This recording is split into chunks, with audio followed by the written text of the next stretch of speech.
ጠብታ ማር የመንፈስ እረፍትንና ደስታን ለማግኘት የሚረዱ 7 መንገዶች። ምዕራፍ 1 ራስህን ፈልግ፣ ራስህን ሁን። አስታውስ፣ በዚች ዓለም አንተን የመሰለ ሌላ ሰው የለም። ሰሜን ካሮላይና ከምትኖረው ከወይዘሮ ኤዴት የተላከ አንድ ደብዳቤ አለኝ። በደብዳቤውም ውስጥ እንዲህ ትለናለች። በልጅነቴ በጣም ስስና አይናፋር ነበርኩ። ወፍራም ከመሆኔም በላይ ጉንጮቼ ደግሞ ከዚያ የበለጠ ወፍራም ያስመስሉኝ ነበር።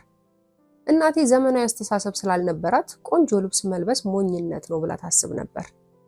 አዘውትራም እንዲህ ትላለች፣ ሰፊ ይለበሳል፣ ጠባብ ይቀደዳል። ስለዚህ ልብሶቼ ሁሉ በልክ የተሰሩ አልነበሩም፣ ሰፋፊ ነበሩ። ፓርቲ የሚባል ነገር ሄጄ አላውቅም፣ ተዝናንቼም አላውቅም። ትምህርት ቤትም ሆነ ከክፍል ውጪ ከልጆች ጋር አልጫወትም ነበር። በአትሌቲክስ እንኳን የተሳተፍኩባቸውን ቀኖች አላስታውሳቸውም። በጣም የማሳዝን አይናፋር ልጅ ነበርኩ። ከሰው ሁሉ የተለየውና ማንም የማይፈልገኝ ይመስለኝ ነበር። ካደኩ በኋላም በእድሜ በብዙ ዓመታት የሚበልጠኝን ሰው አገባሁ፣ ግን አልተለወጥኩም። የባሌ ወገኖች ኩሩና በራሳቸው የሚተማመኑ ነበሩ። እኔ ልሆን የሚገባኝን ግን ያልሆንኩትን ሁሉ ነበሩ። በተቻለኝ መጠን እንደነሱ ለመሆን ሞከርኩ፣ አልቻልኩም። እኔን ከሰመጥኩበት የፍርሃትና የበታችኝነት ስሜት ለማውጣት ያላደረጉት ጥረት አልነበረም። ሆኖም ይህ ጥረታቸው ይበልጡኑ እንድሸማቀቅና ይበልጥ የበታችኝነት ስሜት እንዲሰማኝ አደረገኝ። የባሰ ነጭናጫና እርብትብት ሆንኩ። ጓደኞቼን ሁሉ ሸሸው። እየቆየው ሲሄድማ በር በተንኳኳ ቁጥር እበረግግ ጀመር። ውዳቂ ሰው ሆኜ ተገኘው። እንደዛ መሆኔንም ተገንዝቤው ነበር። በጣም የሚያስፈራኝ ግን ባሌ አንድ ቀን ያውቅብኛል የሚለው ነበር። ስለዚህ ውጪ በወጣን ቁጥር ደስተኛና ደፋር መስዬ ለመታየት ሞክራለሁ። ደስተኛ መስዬ መታየቱን አበዛው እንደነበርም አውቃለሁ። ስለሆነም ይህ ትዝ ባለኝ ቁጥር ለረጅም ቀናት እጨነቅ ጀመር። በመጨረሻም መከፋቱ እየበዛብኝ ሄደና በዚህ ሁኔታ መኖሬም ዋጋ እንደሌለው ስገነዘብ ራሴን ለማጥፋት ማሰብ ጀመርኩ።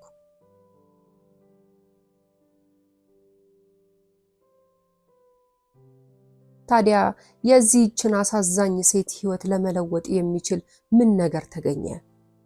ህይወቷን የለወጠው በአጋጣሚ የተነገረ አስተያየት ነበር። የወይዘሮ አልድረድ ደብዳቤ እንዲህ እያለ ይቀጥላል።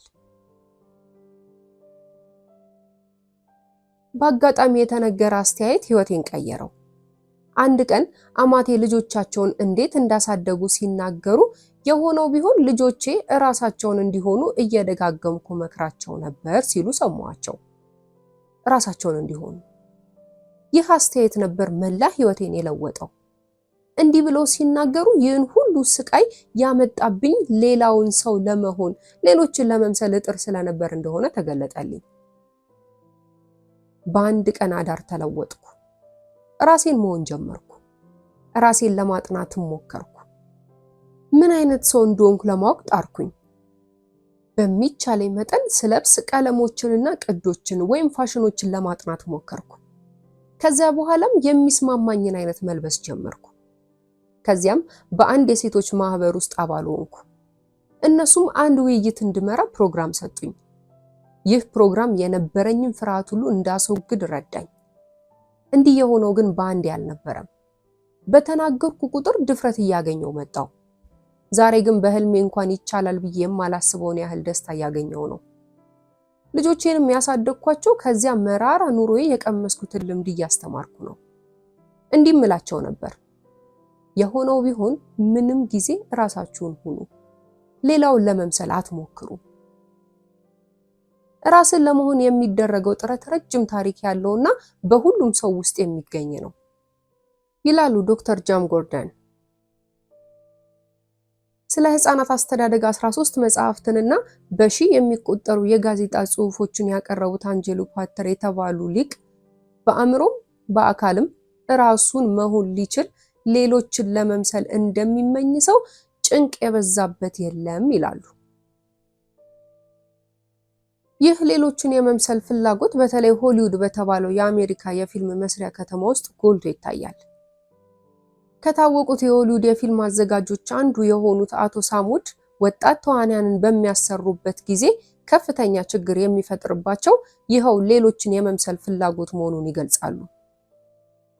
አቶ ሳም አስተያየታቸውን በመቀጠል ወጣት ተዋናያን የላና ቅጂ ወይም የክላርክ የቅጂ ቅጂ ሊሆኑ ይፈልጋሉ ካሉ በኋላ እሳቸው ለወጣት ተዋናያኑ እንዲህ እያሉ ደጋግመው እንደሚነግሯቸውም ገልጸዋል። ተመልካቹ የነላና ችሎታ አይቶታል፣ ጠግቦታል። ከናንተ የሚጠበቀው አዲስ ነገር ነው፣ ሌላ ነገር ነው ይሏቸው ነበር። አቶ ሳሙድ በፊልም አዘጋጅነት ሙያ ተሰማርተው በመላው ዓለም ተደናቂ የሆኑ ፊልሞችን አዘጋጅ ከመሆናቸው በፊት በእርስት አሻሻጭነት ሙያ ላይ ተመስርተው ነበር። እዚያም ሆነው በራሳቸው የሚተማመኑ ወጣት አሻሻጮችን ለማፍራት እንደበቁ ይናገራሉ። አስተያየታቸውን በመቀጠል ይህ ራስን የመሆን ነገር በፊልም ዓለም ብቻ ሳይሆን በማንኛውም ስራ መስክ አስፈላጊ እንደሆነ ይመሰክራሉ። በማስመሰል ምንም ፍሬ ያለው ነገር መስራት አይቻልም። ሳሙድ በማከልም ከልምድ እንዳገኘሁት ሌሎችን ለመምሰል ከሚሞክሩ ሰዎች ጋር ከመስራት አለመስራቱ ይመረጣል ይላሉ። በቅርቡ የአንድ የዘይት ፋብሪካ ፐርሶኔል የሆኑትን አቶ ጳውሎስን ሰዎች ለመቀጠር ሲጠየቁ የሚፈጽሙት ትልቁ ስህተት ምንድነው ብዬ ጠይቄያቸው ነበር። እኒህ ሰው ከዚህ በፊት ከ60,000 በላይ ለሚሆኑ ስራ ፈላጊዎች የቃለ መጠይቅ ፈተና የሰጡ፣ ይህንንም በመመርኮዝ ስራ ለማግኘት የሚረዱ 6 መንገዶች የሚል መጽሐፍ የጻፉ ነበሩና እንዲህ ሲሉ መለሱልኝ። ስራ ፈላጊዎች የሚፈጽሙ ትልቁ ስህተት ራሳቸውን ላለመሆን የሚያደርጉት ሙከራ ነው።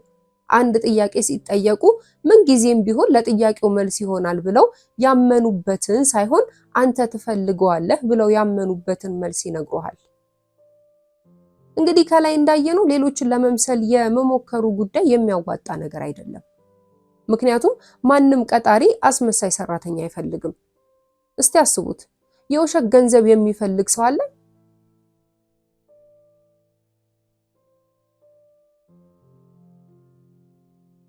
አንዲት በመልኳ የምታፍር ዘፋኝ ለመሆን የምትመኝ ልጅ ነበረች። በተለይ የሚያሳፍራት ሰፊው አፏና ገጣጣ ጥርሷ ነበረ። ልጅቷ ተሳካላትና ህዝብ ፊት ቀርባ ለመስፈን በቃች። ነገር ግን በምትዘፍንበት ጊዜ አፏን ለማጥበብና ጥርሷን ለመከለል ስለሞከረች አድማጮቿን ልትስብ አልቻለችም። እንዲያውም አብዛኞቹ ሁኔታዋን ስለተረዱ ሳቁባት።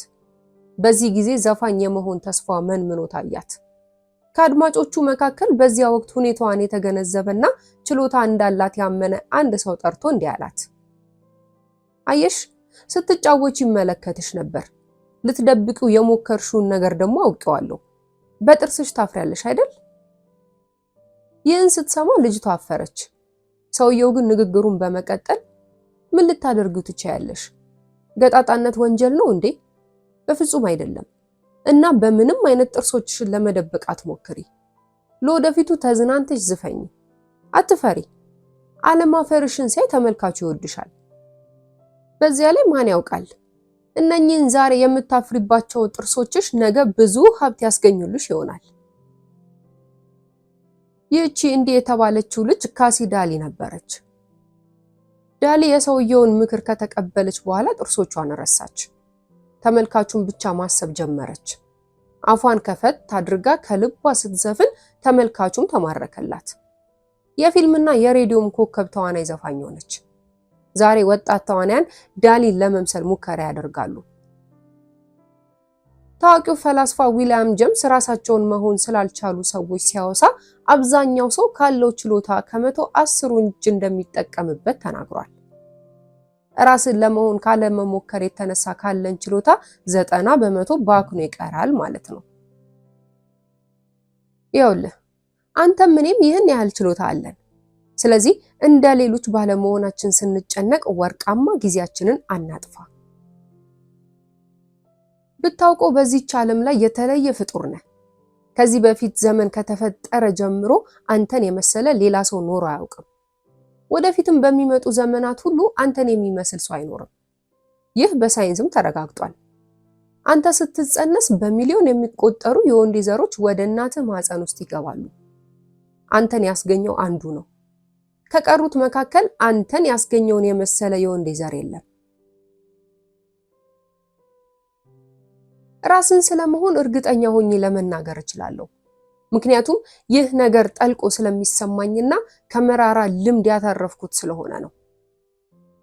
በምሳሌ ለማስረዳት ያህል ከሚዙሪ የእርሻ ቦታ ተነስቼ ለመጀመሪያ ጊዜ ኒውዮርክ እንደገባው ተዋናይ የመሆን ትልቅ ፍላጎት ስለነበረኝ በአሜሪካ የቲያትር ጥበብ አካዳሚ ተመዘገብኩ።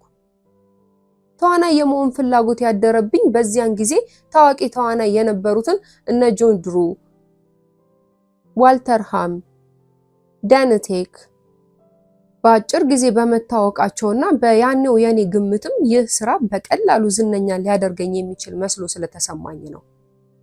እንዲያውም ለመታወቅ የሚፈልጉ ሰዎች ይህችን ቀላል መንገድ እንዴት ሊደርሱበት አልቻሉም እያልኩ እደነቅ ነበር።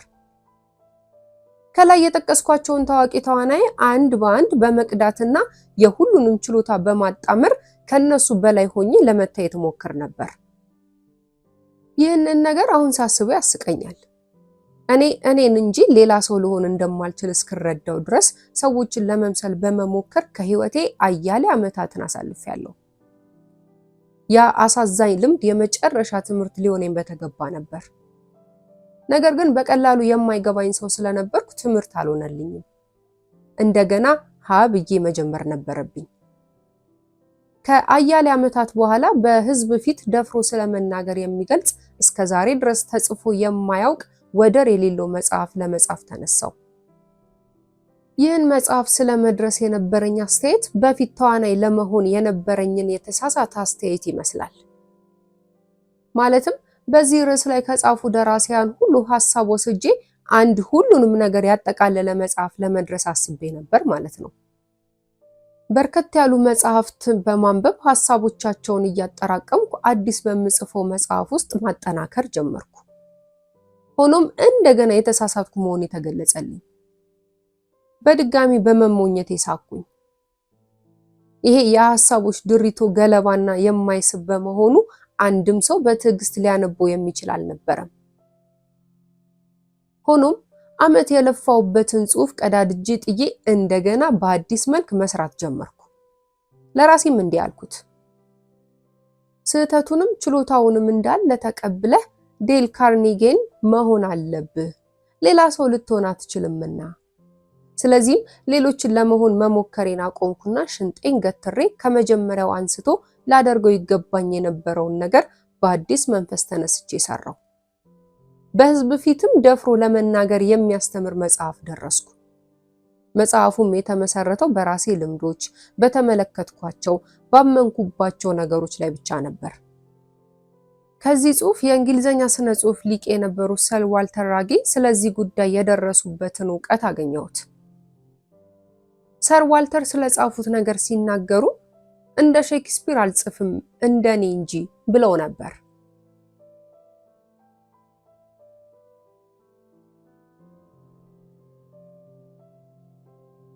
ራስህን ሁን።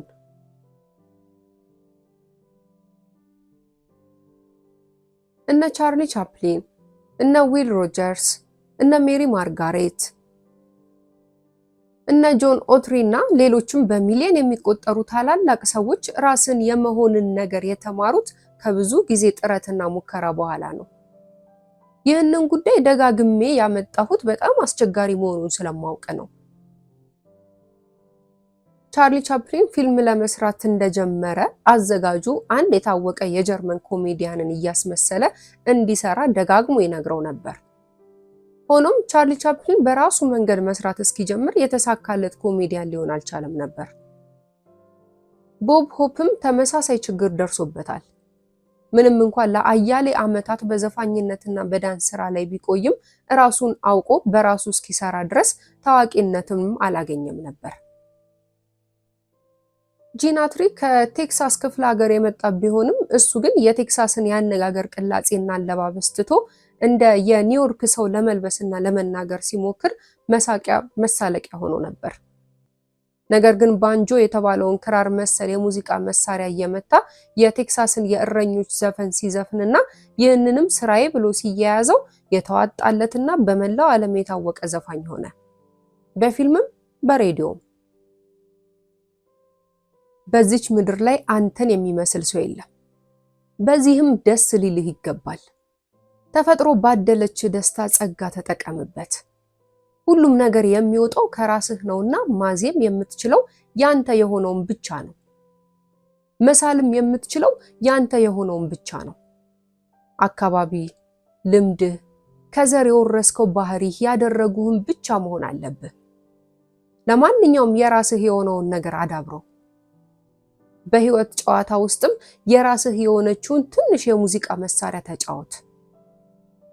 የመንፈስ ረፍትንና ደስታን አዳብሮ ከጭንቀት ነፃ ለመሆን የሚከተለውን መመሪያ አስተውል። ሌሎችን ለመምሰል አንሞክር። ራሳችንን እንፈልግ። ራሳችንን እንሁን።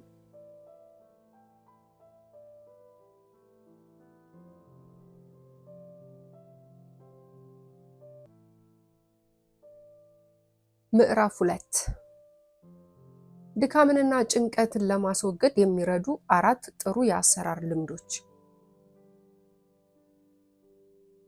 አንደኛ፣ በወቅቱ ከምትሰራው ስራ ጋር ግንኙነት የሌላቸውን ወረቀቶች ሁሉ ከጠረጴዛህ ላይ አስወግድ። በቺካጎ የአንድ ባቡር ጣቢያ ፕሬዝዳንት የሆኑት ሮላንድ ዊሊያምስ ስለዚህ ጉዳይ ሲናገሩ በጠረጴዛው ላይ ብዙ ወረቀቶች የከመረ ሰው ለጊዜው አስፈላጊ የሆኑትን ብቻ ትቶ ሌሎቹን ቢያነሳ ስራው የተቃና ይሆንለታል። ይህንንም መልካም የቤት አያያዝ እለዋለሁ።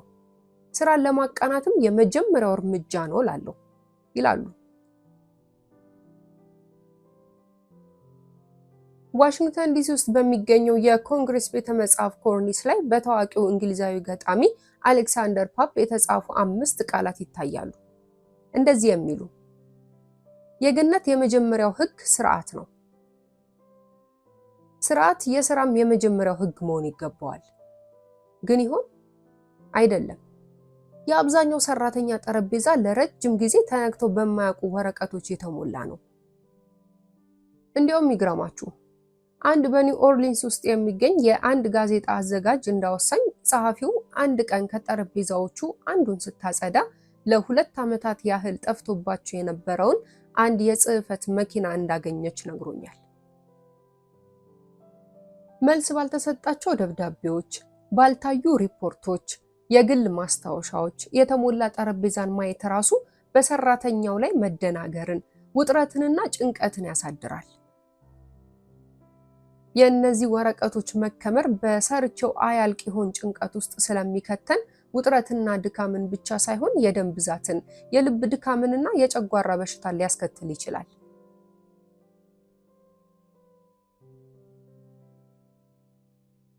ዶክተር ዊሊያም ሳድረል የተባሉት ዝነኛ የአእምሮ ሐኪም በእሳቸው ይታከም ስለነበረ የአንድ ኩባንያ ስራ አስኪያጅ ሲናገሩ እንዲህ ይላሉ። ሰውየው ለሕክምና ሲመጣ የውጥረት የመሸበርና የመጨነቅ ስሜት ይታይበት ነበር። ወደ እብደትም እያመራ እንደነበር ቢረዳውም ስራውንም ለመልቀቅ ግን ዝግጁ አልነበረም። ከዚያ በፊት የሐኪም እርዳታ እንደሚያስፈልገው ያውቅ ነበር። ዶክተር ሳድረል እንዲህ ይላሉ። ሰውየው ታሪኩን እየነገረኝ ሳለ ስልክ ተደወለልኝ። የተፈለኩት ከምሰራበት ሆስፒታል ነበር። ሆኖም የሰውየውን ጉዳይ አንጠልጥሎ ከመተው ይልቅ አንድ እልባት ማስያዝ እንደሚገባኝ ወሰንኩ።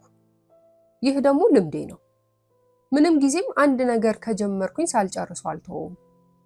መነጋገሪያውን እንዳስቀምጥኩ በድጋሚ ስልኩ ጮኸ። አሁንም በጣም አስቸኳይ ነበር። ቢሆንም መልእክቱን ከተነጋገርንበት በኋላ መልሼ የዘጋሁትና ሰውየውን ማነጋገር ጀመርኩ። በጣም ስለታመመ አንድ ሰው ሁኔታ ሊያማክረኝ የመጣ የሥራ ባልደረባዬ ለ3ኛ ጊዜ ከሰውየው ጋር የማደርገውን ንግግር አቋረጠኝ። ከሱ ጋር ከጨረስኩ በኋላ ወደ ታካሚው ተመልሼ ስላስጠበቅኩት ይቅርታ መጠየቅ ሲጀምር በደስታ ተቀበለኝ። በፊቱ ላይ ሲመጣ ከነበረው የተለየ ሁኔታ ይታይበት ነበር። ዶክተር፣ ይቅርታ አይጠይቁኝ። ባለፉት 10 ደቂቃዎች ውስጥ የኔ ችግር ምን እንደሆነ የተረዳሁት ይመስለኛል። በቀጥታ ወደ ቢሮ ተመልሼ የአሰራር ልምዴን አስተካክላለሁ። ከመሄዴ በፊት ግን የጠረጴዛዎትን ኪሶች ለማየት ይፈቅዱልኛል? ዶክተር ሳድለን የጠረጴዛዎቹን ኪሶች ከፈቱ። ሁሉም ባዶ ነበሩ፣ ከጽህፈት መሳሪያዎች በስተቀር። እስቲ ንገሩኝ ዶክተር አለ ታካሚው። ያላለቀላቸውን ወረቀቶች የት ነው የሚያስቀምጧቸው? እጨርሳቸዋለሁ። መልስ ያልሰጡባቸው ደብዳቤዎችስ የት ያስቀምጧቸዋል? መልስ እሰጥባቸዋለሁ አሉና ቀጥለውም የኔ መመሪያ አንድ ደብዳቤ መልስ ሳይሰጥበት መቀመጥ የለበትም የሚል ነው። ስለዚህም ደብዳቤው እንደደረሰኝ መልሱን ለጸሐፊዋ እየነገርኩ አጽፈዋለሁ። ከ6 ሳምንታት በኋላ ይኸው የኩባንያ ስራ አስኪያጅ ዶክተር ሳድለርን ወደ ቢሮ እንዲመጡ ጋበዛቸው። እሱም ጠረጴዛውም ተለውጠው ነበር።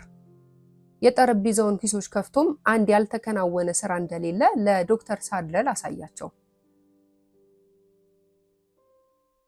ከ6 ሳምንታት በፊት በሁለት ቢሮዎች ውስጥ 3 የተለያዩ ጠረጴዛዎች ነበሩኝ። በሁሉም ላይ ያላለቁ ዶሴዎች ተከምረው ሳይ ስራው የሚውጠኝ መስሎ ይሰማኝ ነበር። እሱ ጋር ደርሼ ከተመለስኩ በኋላ አንድ መኪና ሙሉ ሪፖርቶችና አሮጌ ወረቀቶችን ጠርጌ ያስወጣው። ዛሬ በአንድ ጠረጴዛ ላይ ብቻ ሰራለሁ። ማንኛውንም ስራ እኔ ጋር እንደደረሰ አከናውነዋለሁ። ይኸውልህ ዛሬ የተወዘፈ ስራ ባለመኖሩ የድሮ ውጥረትና ጭንቀት ለቆኛል። ፈጽሞም ድኛለሁ። በጤናዬ በኩል ምንም አይነት ችግር የለብኝም። የቀድሞ የአሜሪካ የፍትህ ሚኒስትር የነበሩት ቻርልስ እንዲህ ብለዋል። የስራ ብዛት ሰዎችን አይገላቸውም። የሚገላቸው በችሎታቸው አለመጠቀማቸውና ጭንቀታቸው እንጂ።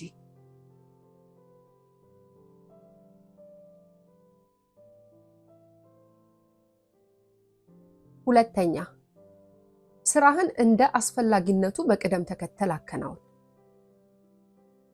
የከተሞች አገልግሎት ሰጪ ኩባንያ በመባል የታወቀውን ድርጅት መስራች የሆኑት ሄንሪ የፈለጉትን ያህል ደሞዝ ቢከፍሉም ከሰራተኛው ሊያገናኛቸው ያልቻሉት 2 ነገሮች እንዳሉ ይናገራሉ። እነሱም የማመዛዘን ችሎታና ስራን እንደ አስፈላጊነቱ በቅደም ተከተል የማከናወን ችሎታ ናቸው።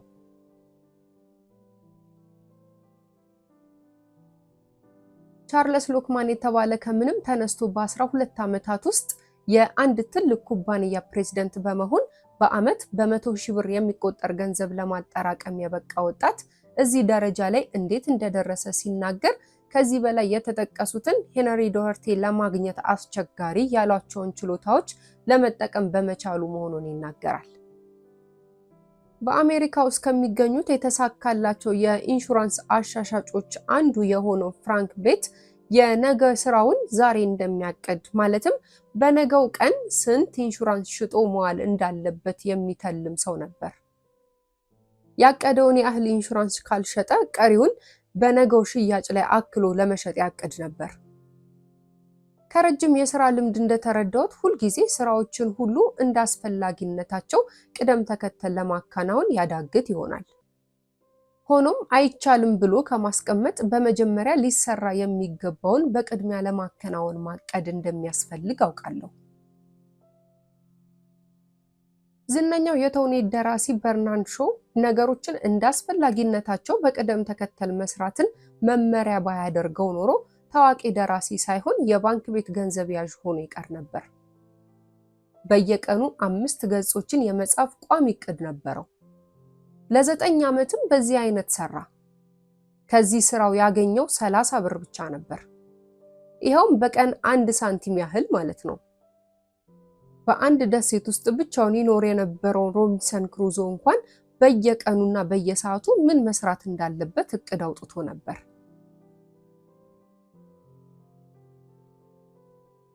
ሶስተኛ፣ አንድ ችግር ባጋጠመ ጊዜ ለመወሰን የሚያስችሉ መረጃዎች ካሉ ውሳኔ ሰጥባቸው። ከመወሰን ወደ ኋላ አትበል።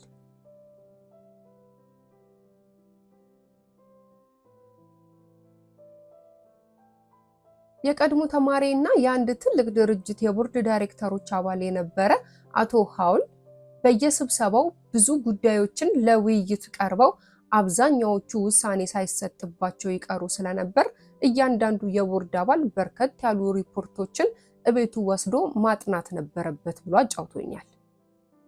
በመጨረሻም አቶ ሀውል የቦርዱን አባላት በአንድ ጊዜ ለአንድ ጉዳይ ውሳኔ እንዲሰጥ አግባባቸው። ውሳኔው አንዳንዴ ተጨማሪ መረጃዎችን የሚጠይቅ ሆኖ ይገኛል። የሚሰጠው ውሳኔ አንድን ነገር ለመፈጸም ወይም ላለመፈጸም ሊሆን ይችላል። ዋናው ነገር ግን ወደሚቀጥለው ጉዳይ ከማለፉ በፊት በተያዘው ጉዳይ ላይ ውሳኔ ተሰጥቶ ማለፉ ነው። አቶ ሀውል እንደነገረኝ ቦርዱ በዚህ መንገድ መስራት ከጀመረ አንስቶ ውጤቱ አስደናቂና አመርቂም ነበር።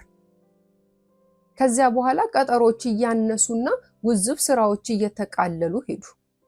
እያንዳንዱ አባልም ሪፖርቶችን ተሸክሞ ወደ ቤቱ ከመሄድ ዳነ። ውሳኔ ባልተሰጠባቸው ጉዳዮች ሳቢያ የነበረው ጭንቀትም ጠፋ። ይህ ወርቃማ መመሪያ ለዚያ ቦርድ አባላት ብቻ ሳይሆን ለእኔና ለአንተም ይጠቅማል።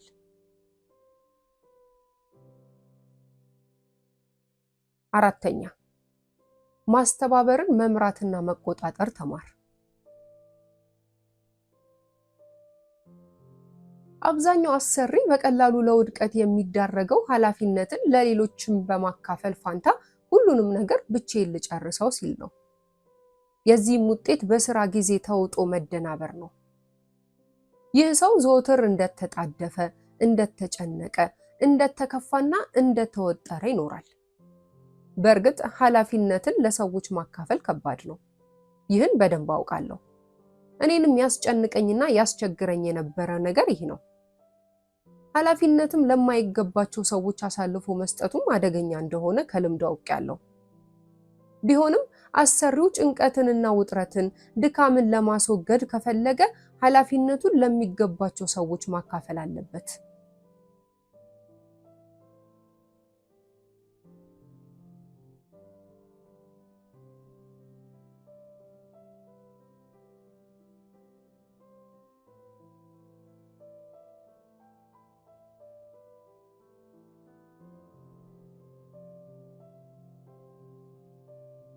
ምዕራፍ 3።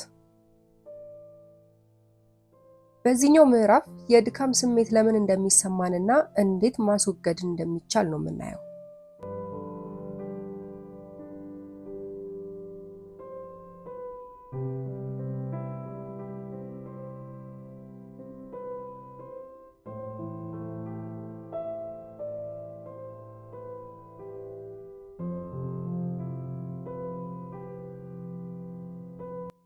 የአእምሮ ስራ ብቻውን አያደክምህም የሚል አስተሳሰብ አለ። እንዲህ ሲባል የማይሆን ነገር ይመስላል። ነገር ግን ሳይንቲስቶች የሰው አእምሮ ድካም ሳይሰማው ለምን ያህል ጊዜ እንደሚሰራ ለማወቅ ሞክረው ነበር። ባደረጉትም ምርምር ያልጠበቁትን ውጤት አገኙ። ይኸውም በስራ የተጠመደ አንጎል ውስጥ የሚያልፈው ደም ምንም አይነት የድካም ምልክት አያሳይም። በአንጻሩ ደግሞ የጉልበት ስራ በሚሰሩ ሰዎች አንጎል ውስጥ የሚያልፈው ደም በድካም ምልክት ተመርዞ አግኝተውታል። እንግዲህ አንጎልን በሚመለከት ከሆነ ለ12 ሰዓት ወይም ለሳምንታት ያህል እንኳን ያለማቋረጥ ቢሰራ የድካም ስሜት እንደማያሳይ ተረጋግጧል። ታዲያ ምንድነው ድካም እንዲሰማ የሚያደርገው?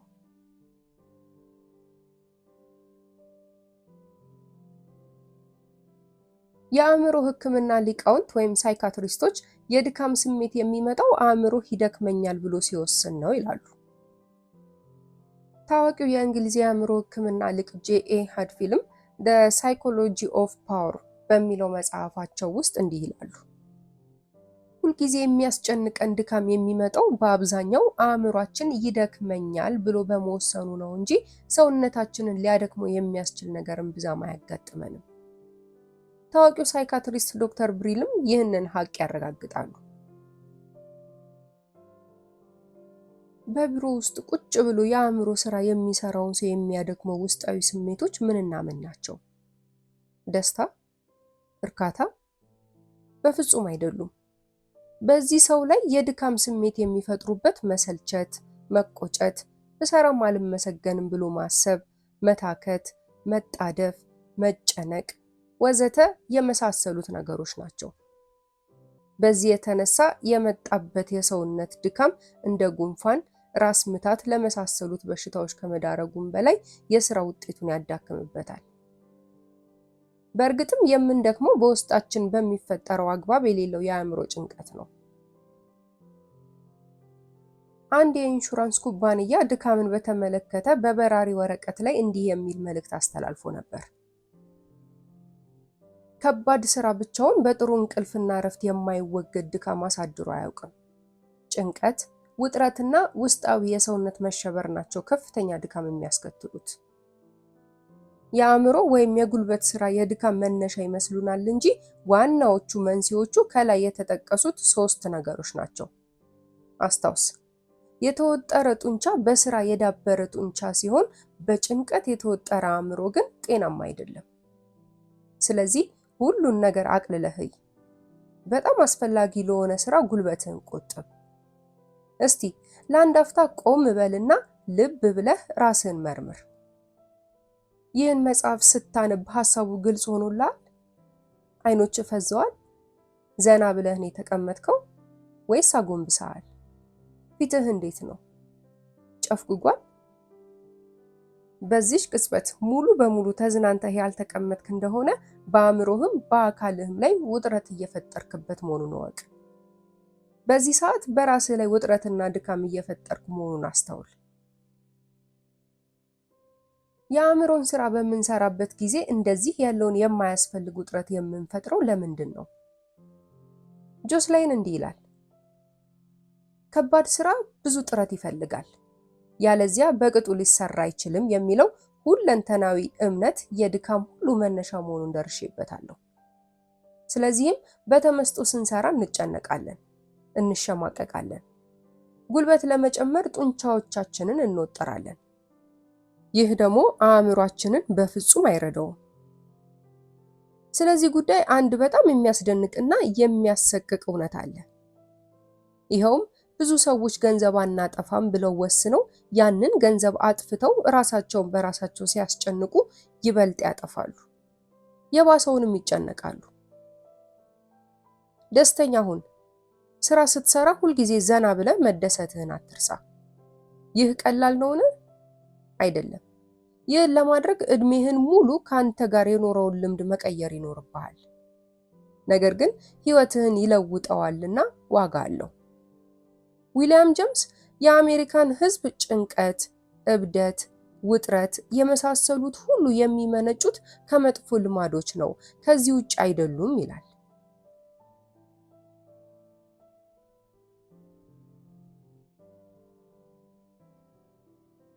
የአእምሮ ውጥረት ልማድ ነው። ደስተኛ መሆንም ልማድ ነው። እናም መጥፎ ልማዶች መወገድ ሲገባቸው ጥሩ ልማዶች ደግሞ መኮትኮት አለባቸው። መዝናናት ከምን ይጀምራል?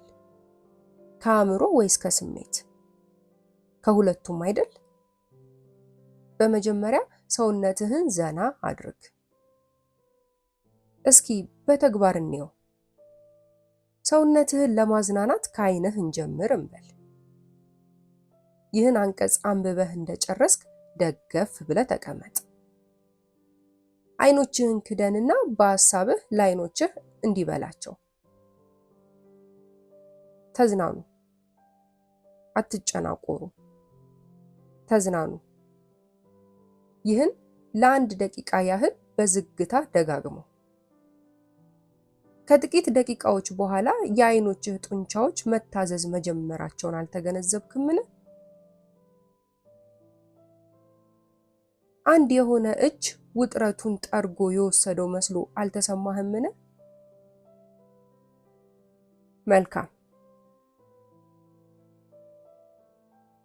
ምንም እንኳን ይህ ነገር የማይሆን ቢመስልም አንተ ግን በዚያች ደቂቃ ውስጥ የመዝናናትን ጥበብ ቁልፍ ሚስጥር አግኝተሃል ማለት ነው። ይህንን ልምምድ በእጅህ፣ በእግርህ፣ በፊትህ፣ በትከሻህና በመላ አካላትህ ሞክረው። ነገር ግን የሰውነት ዋናው ክፍል ዓይን መሆኑን አትዘንጋ። እንዲያውም ዶክተር ኤድመን የዓይንህ ጡንቻዎችን ካዝናና ያሉብህን ችግሮች ሁሉ ትረሳለህ እስከ ማለት ይደርሳሉ። ዓይኖችህ ሰውነትህን ለማዝናናት ቁልፍ የሆኑበት ምክንያት ሰውነታችን በአጠቃላይ ከሚጠቀምበት የስሜት ኃይል ሩቡ የሚጠፋው በእነሱ ስለሆነ ነው። ለዚህም ነው ጥሩ የማየት ችሎታ ያላቸው ሰዎች አይናቸውን ከአቅሙ በላይ ስለሚያሰሩት የመጨናበስ አደጋ የሚደርስባቸው።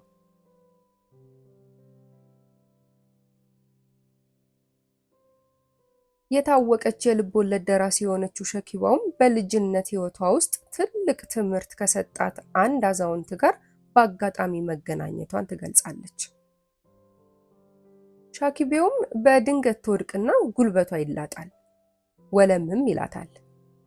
አዛውንቱ ይደነግጡና ያነሷታል። እኚህ አዛውንት ከዚህ በፊት የሰርከስ ኮሜዲያን ነበሩ። አቧራውን ከልብሷ ላይ ያራገፉና የተጎዳውን እግሯን እያሻሹ እንዲህ አሏት። ለመውደቅሽ ምክንያቱ ሰውነትሽን ዘና ማድረግ አለመቻልሽ ነው። ልክ እንደ ነጠላ እንደተሻሸ አሮጌ ነጠላ የሚተጣጠፍ ሰውነት እንዳለሽ አድርገሽ መቁጠር አለብሽ። ነይ ይህ ነገር እንዴት እንደሚቻል ላሳይሽ። አዛውንቱ ሼኪባውምንና ሌሎችን ህፃናትን ሰብስቦ እንዴት መውደቅ፣ መዝለል፣ መገለባበጥ እንዳለባቸው አስተማሯቸው። እየደጋገሙም እንዲህ ይሏቸው ነበር። ሰውነታችሁን እንደ ተሻሻ አሮጌ ነጠላ አድርጋችሁ ቁጠሩት፣ እናም ተዝናኑ። የትም ቦታ በማንኛውም ሁኔታ መዝናናት ትችላለህ። ብቻ ለመዝናናት ብዙ አትጨነቅ። መዝናናት የውጥረትና የጭንቀት መወገድ ነውና። እንግዲህ ቅድም እንደተባለው ከዓይኖች ጀምረህ የሰራ አካላትህን ለማዝናናት ሞክር። ራስህን ልክ እንደ ጨቅላ ልጅ ከውጥረት ነፃ የሆነ አድርገህ ቁጠር።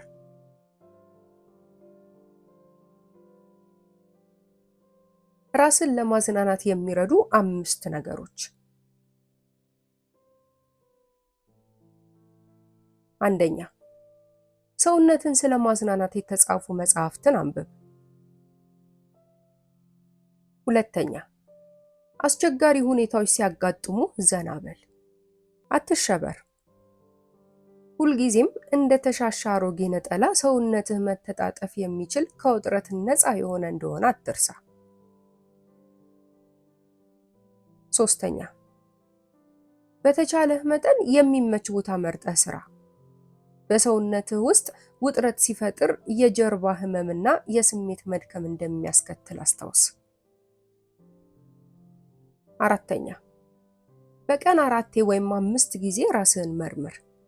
እንዲህም በል፣ ይህን ስራ አላግባብ አካብጄ ተመልክቼው ይሆን? ለምሰራው ስራ የሚያገለግሉ ጡንቻዎችን እየተጠቀምኩ ይሆን? እንዲህ ብለህ መጠየቅህ የመዝናናትን ልምድ ለማዳበር ይረዳሃል። አምስተኛ፣ የዕለት ተግባርህን አከናውነህ እንዳበቃህ ራስህን እንዲህ ብለህ ጠይቀው፣ ምን ያህል ነው የደከመኝ? የሰራሁት የአእምሮ ስራ ሳይሆን የአሰራሩ ስልት ነው ማለት ነው።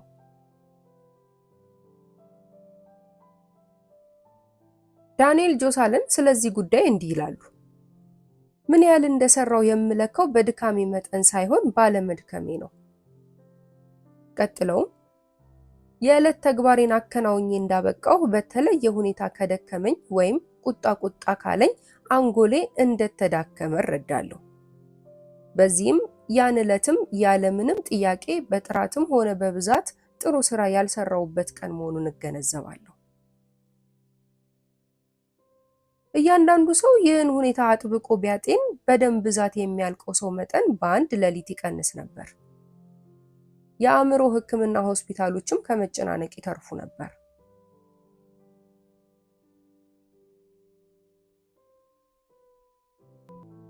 ምዕራፍ 4 ድካምን፣ ጭንቀትንና ቁጭትን የሚያስከትለውን ስልቸታ ስለማስወገድ።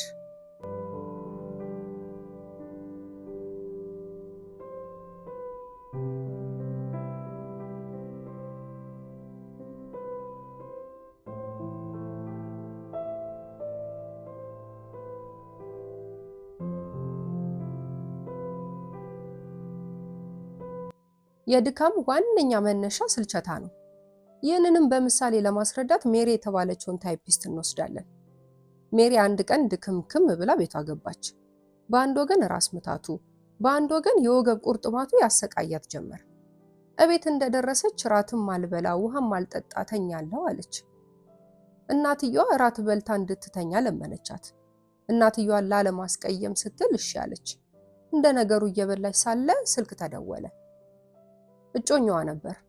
በዕለቱ ለተዘጋጀው የዳንስ ምሽት ጋበዛት። ይህኔ የሜሪ አይኖች በሩ፣ መንፈሷም ታደሰ። እየሮጠች ወደ መኝታ ክፍሏ ገባችና የምትወደውን ልብሷን ለብሳ ብቅ አለች። ያን ዕለት እስከ ሌሊቱ 9 ሰዓት ድረስ ደነሰች። ከዳንሱ ስትመለስ ምንም አይነት የድካም ስሜት አይታይባትም ነበር። ከደስታዋ ብዛት የተነሳ እንቅልፍ ሊወስዳት አልቻለም። ከዚህ ምሳሌ እንደምንረዳው በጣም ደስ የሚለንን ነገር በምንሰራበት ጊዜ በአብዛኛው የድካም ስሜት የማይሰማን መሆኑን ነው። ሌላ ምሳሌ ለመጨመር እኔ ራሴ ለእረፍት ወደ ካናዳ ሄጄ ሳለ በሉዊስ ሐይቅ አካባቢ ወደሚገኙ ተራራማ ቀበሌዎች ሄጄ ነበር። እዛም አብዛኛውን ቀን ያሳለፍኩት በኮራን ወንዝ አሳ በማጥመድ ነበር። እዚህ ወንዝ ለመድረስም ጥቅጥቅ ያለ ጫካ ማቋረጥ ነበረብኝ። ጫካው ጥቅጥቅ ከማለቱ የተነሳ ሐረጎች፣ የተጋደሙ ግንዶች እየጠለፉ ያሰቃዩኝ ነበር። ቁጥቋጦዎችና ቆንጥሮች ይቦጫጭቁኝና ይቆነጥጡኝ ነበር። ያም ሆኖ ለ8 ሰዓት ያህል እንዲህ ተሰቃይቼ የድካም ስሜት አልተሰማኝም። ለምን ይመስላል? ምክንያቱም በፍላጎትና በደስተኝነት የማደርገው ነገር ስለነበረ ነው። ይህ ሁሉ ከሆነ በኋላ 6 ያህል ትላልቅ አሳዎችን አጥምጄ እመለሳለሁ። አሳ ማጥመድ ስራ የሆነው ቢሰለቸኝ ኖሮ ምን እንደሚሰማኝ ታውቃለህ? ድክምክም ይለኝ ነበር።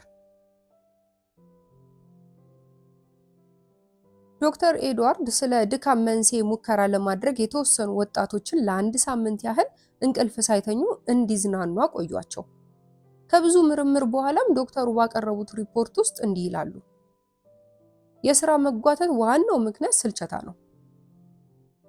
የአእምሮ ስራ የምትሰራ ከሆነ የሚያደክምህ በፍጹም የሰራኸው ስራ ብዛት አይደለም። ይልቅስ የምትደክመው ባልሰራኸውና ያደክመኛል ብለህ በገመትከው የስራ ቁልል ነው። ለምሳሌ ያህል በቅርቡ በስራ ላይ አንዳንድ ነገሮች በተደጋጋሚ ጣልቃ እየገቡ ስራህን ያቋረጥክበትን እስከ ያን ዕለት ለደብዳቤ መልስ አልሰጠህም። ቀጠሮዎች አፍርሰሃል። እዚህም እዚያም ችግር ሲያጋጥምህ ውሏል። በጠቅላላው ያን ቀን ልክ አልነበረምና ምንም አጥጋቢ ስራ አልሰራህም። ሆኖም እቤትህ ስትገባ እጅግ ደክሞ ራስ ምታት እየፈለጠህ ነበር። በማግስቱ ስራህ ላይ ምንም ችግር አላጋጠመህም። ስለሆነም ትላንትና ከሰራኸው 40 እጅ ያህል ሰራህ። ነገር ግን እቤትህ የገባኸው መንፈስህ ታድሶ ነበር። እንደዚህ አይነት ነገር ሳያጋጥምህ አልቀረም። እኔ አጋጥሞኛል። ከዚህ ምን እንማራለን? የድካም መነሻው የሥራ ብዛት ሳይሆን ጭንቀት፣ ብስጭትና ቁጭት መሆናቸውን ነው። ይህንን ምዕራፍ እየጻፍኩ ሳለ አቋርጮ ሲኒማ ገባው። በፊልሙ ውስጥ የነበረው አንድ ገጸ ባህሪ እንዲህ ሲል ሰማሁት። የታደሉ ሰዎች የሚወዱትን ነገር የሚሰሩ ናቸው። እንዲህ አይነቱ ሰዎች እድለኛ የተባሉበት ምክንያት ብዙ ኃይል፣ ብዙ ደስታ፣ አነስተኛ ጭንቀትና አነስተኛ ድካም ስለሚሰማቸው ነው። ፍላጎትህ ባለበት ኃይልህም አለ። ከጭቅጫቃ ሚስት ጋር 10 ሜትር ከመጓዝ ከምታፈቅርህ ጋር 10 ኪሎ ሜትር መጓዝ ይቀላል።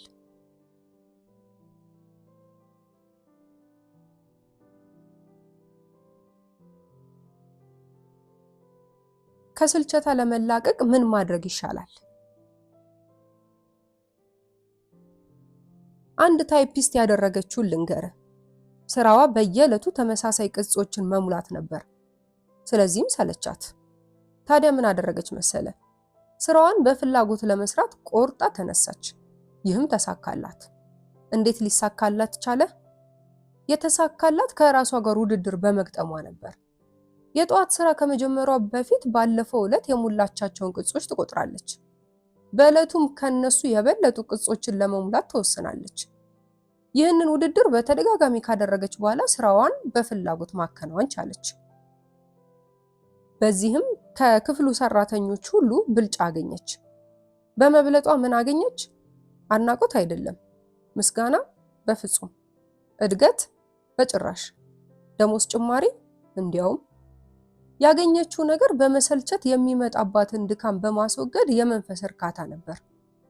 ይህም ደግሞ የመስራት ኃይልና ፍላጎት እንዲያድርባት ከማድረጉም በላይ የእረፍት ጊዜዋን በጭንቀትና በቁጭት ሳይሆን በደስታ እንድታሳልፈው ረዳት። ይህም ታሪክ እውነተኛ መሆኑን ሙሉ በሙሉ ልመሰክር እችላለሁ። ምክንያቱም የዛሬዋ ሚስቴ ይቺ ልጅ ናትና።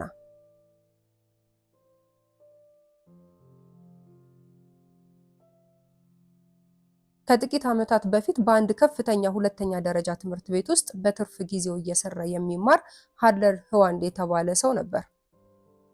ስራውም በትምህርት ቤት ምግብ ቤት ውስጥ ሳህን ማጠብ፣ የሂሳብ መኪናዎችን መወልወልና ጀላቲን እየለካ ማቅረብ ነበር። ሃዋርድ ይህን ስራ ሲያከናውን፣ ሌሎች ልጆች ግን ኳስ መጫወትና ከልጃገረዶች ጋር በመዳራት ጊዜያቸውን ሲያሳልፉ ያይ ነበር። ስለዚህም ስራው በጣም ያስጠላውና ይሰለቸዋል።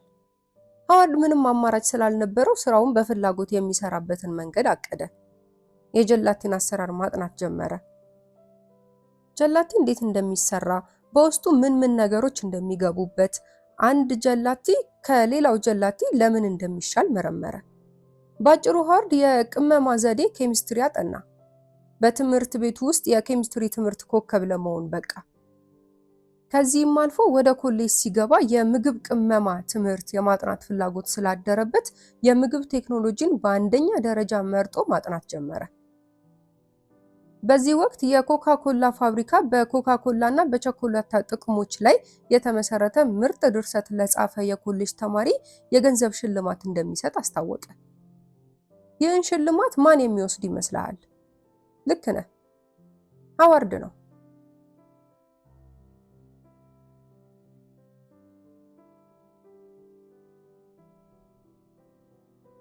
ምዕራፍ 5 ተፈጥሮ ከለገሰች ጸጋዎች አንዱን እንኳን በሚሊዮን ብር ትሸጣለህ። ለአያሌ ዓመታት የማውቀውን ጓደኛዬን አንድ ጥያቄ ጠየቅኩት። ከጭንቀት እንዴት ነፃ ሆነ ትኖራለህ አልኩት። የማይረሳ ታሪክ ነገረኝ። ድሮ በጣም እጨነቅ ነበር። ጭንቀቴን ሁሉ እንዳስወግድ ያደረገኝ ነገር በ1934 ዓመተ ምህረት በመንገድ ላይ ሲሄድ የገጠመኝ ትዕይንት ነው። ትዕይንቱ ከ10 ሰከንድ በላይ አልወሰደም። ሆኖም በእነኚህ 10 ሰከንዶች ባለፉት 10 ዓመታት ያላወቅኩትን የአኗኗር ዘዴ እንድማር አደረገኝ። ከዚህ በፊት ለ2 ዓመት ያህል በዚያ ከተማ ውስጥ የምግብ ሸቀጣሸቀጥ ሱቅ ነበረኝ። ይህ ሱቅ በጣም ስላከሰረኝ ከባንክ ያለኝን ገንዘብ አውጥቼ እንድጨርስ ብቻ ሳይሆን ለመክፈል 7 ዓመታት የሚፈጅ ዕዳ ውስጥ ጨምሮኝ ነበር። እና ያንን ትዕይንት ያየሁት ወደ ካንሳስ ከተማ ሄጄ ስራ ለመፈለግ የሚረዳኝን ገንዘብ ለማግኘት በምጓዝበት ወቅት ነበር። ተስፋ ቆርጫለሁ። ግን በድንገት እግር የሌለው ሰው አየሁ። እሱም በሁለት እጁ ብርኩማ ይዞ እየተንፏቀቀ መንገዱን አቋርጦ ወደ እግረኛ መሄጃው ለመውጣት ሲፍጨረጨር አየሁት። አይኖቻችን ተጋጠመ። ፈገግ ብሎ እንዲህ ሲል የሞቀ ሰላምታ ሰጠኝ። እንደምን አደሩ ጌታዬ፣ የዛሬው ቀን ደስ ይላል አይደል? ይህን ሰው ሳይ በጣም የታደልኩ መሆኔንና አላግባብ እጨነቅ እንደነበረ ተገነዘብኩ። 2 እግሮች አሉኝ፣ እንደ ልቤ መራመድ እችላለሁ። ስለ ራሴ በማዘን ያፈርኩ። ራሴንም እንዲህ አልኩት፣ ይህ ሰው ያለ እግር ደስተኛ ከሆነና በራሱ ከተማመነ እኔ እግር ያለኝ ሰው እንደሱ የማልሆንበት ምን ምክንያት አለ? ወዲያው ኩራት በሰራ አካላት የተሰራጨ። ከባንኩ ልበደር ያሰብኩት 100 ብር ብቻ ነበር፣ ግን 200 ብር ለመጠየቅ ወሰንኩ። ወደ ካንሳስ የምሄደው ስራ ባገኝ በማለት ነው ብዬ ለባንኩ ለመናገር አስቤ ነበር። አሁን ግን እርግጠኛ ሆኜ ስራ ለማግኘት ወደ ካንሳስ እንደምሄድ ለመንገር ወሰንኩ። ብድሩንም ስራውንም አገኘው። ዛሬ በመጸዳጃ ክፍሌ መስታወት ላይ የሚከተሉት ቃላቶች ተጽፎ ይገኛሉ። እግር የሌለው ሰው እስከማይ ድረስ ጫማ ስለሌለኝ ይከፋ ነበር። እነኚህንም ቃላት ጧት ጺሜን ስላጫነባቸዋለሁ።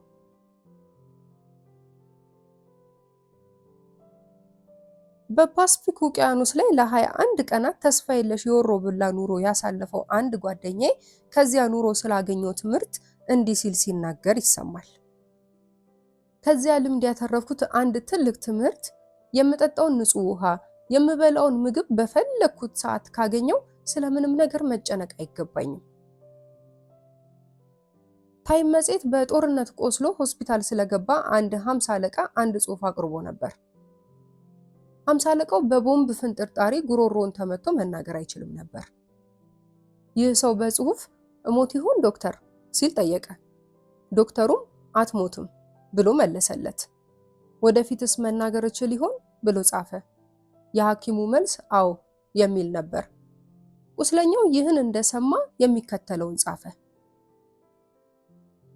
ታዲያ ምን ይፈጠር ብዬ ነው የምጨነቀው? እስኪ አንተም አንዴ ረጋ በልና ራስህን ጠይቅ።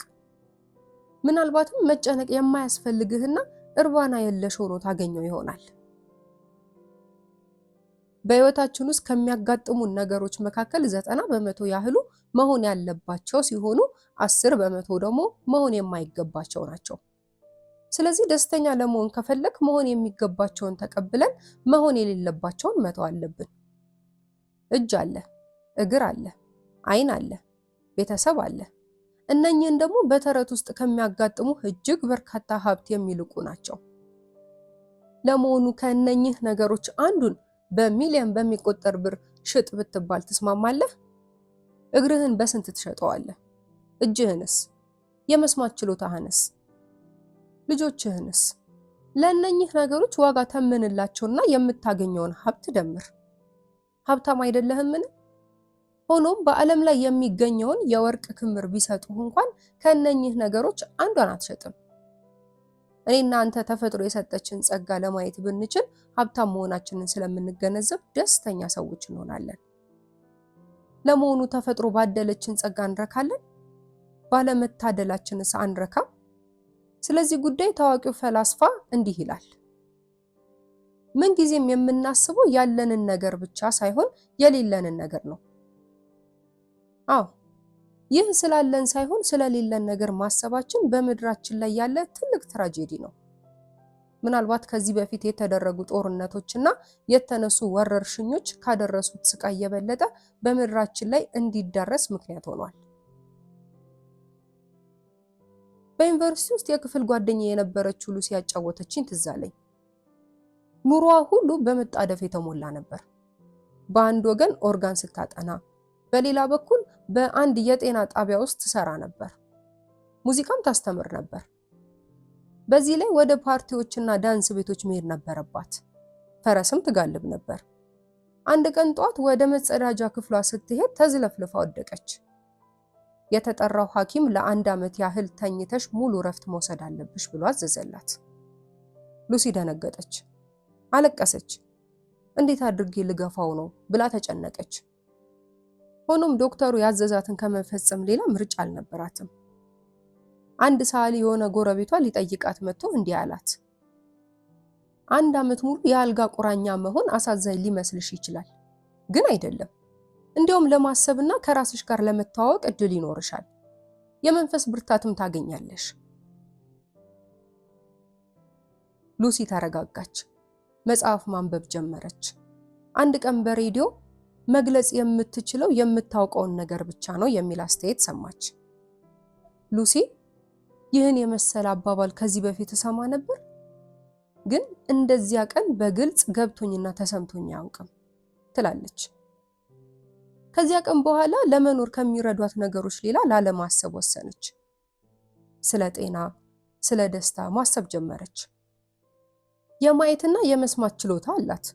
ደስ ደስ የሚሉ ሙዚቃዎችን በሬዲዮ ትሰማለች። ሰፊ የማንበቢያ ጊዜ አላት። ጥሩ ምግብ ትመገባለች። ጥሩ ጓደኞች አሏት። ይህን ሁሉ አሰበችና ደስተኛም ሆነች።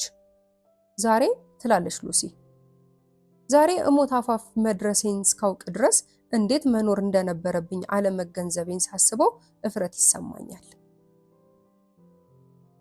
ዶክተር ሳሙኤል ጆንሰንም የነገሮችን በጎ ገጽታ መመልከት መቻል በወር 1000 ብር ከማግኘት ይበልጣል ይላሉ።